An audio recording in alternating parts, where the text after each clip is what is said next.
Soo dhawaada dhammaan saaxiibayaal, maanta waxaanu la wadaagi doonaa website la dhahayo .seller la dhahayo oo lacagta .coin iyo lacagaha kaleba ka heli karto adigoona waxa video aan daawanay investment aan ku sameynin ayaa maanta website-kaas aan kula wadaagi doonaa. Waa midkan website-kan ku dhufan doonaa. Marka website-kan waa website aad u muhiim ah, lacagna waad ku sameyn kartaa, laakiin waa howl aba kaagama baahnaa.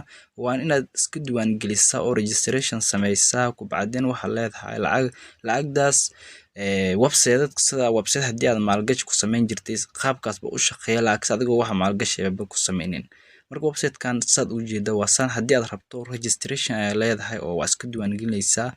Meesha ugu horeysa waxaad gelin doontaa halkan email-kaaga, halkan waxaad gelin doontaa user password iyo password labadan meelood password ay ku gelin doontaa. Registration leedahay. Marka aniga hore aan isku diiwaan geliyay waxaan leeyahay login. Halkan user-ka aan geliyay, halkan waxaan gelin doonaa password-ka. Marka aniga user-ka waxaan ku dhigay halbeeg time aan ku dhigay. Wadaban password-ka ayaa la arkaynin. Marka waxaan leeyahay login. Website-kan linkiisa waxaan idin dhigay description-ka muuqaalkan ayaan idin dhigay, meeshaas ay ku dhufanaysaa waad isku diiwaan gartaa oo website-kan lacagdan waad ku sameyn kartaa. Marka lacagaha lagula bixi karana waan ku tusi doonaa.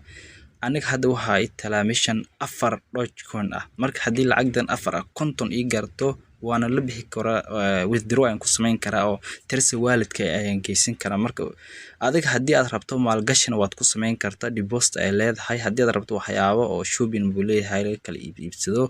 Marka aniga waxaan ku dhufan doonaa withdraw maadaama lacagdan ay yar tahay oo kontonka noo gaarin.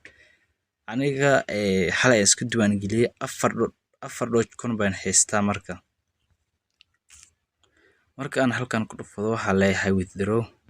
Saa u jeedaa minimum konton .coin ba ugu yar lacagta kula bixi karto. Lacagaha lagala bixi karo waa .coin, dash lacagdan iyo lacagta litecoin iyo bitcoin dhamaantan ay kula bixi kartaa.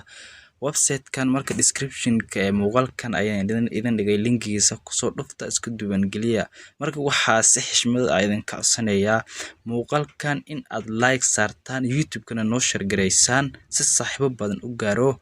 Marka muuqaalkan ma ahan muuqaal si dheeraanayo oo casharkan kaliya aan ku sharxayay. Marka waxaanu leenahay isku soo laabad wanaagsan asxaabta channel-ka halbeeg time.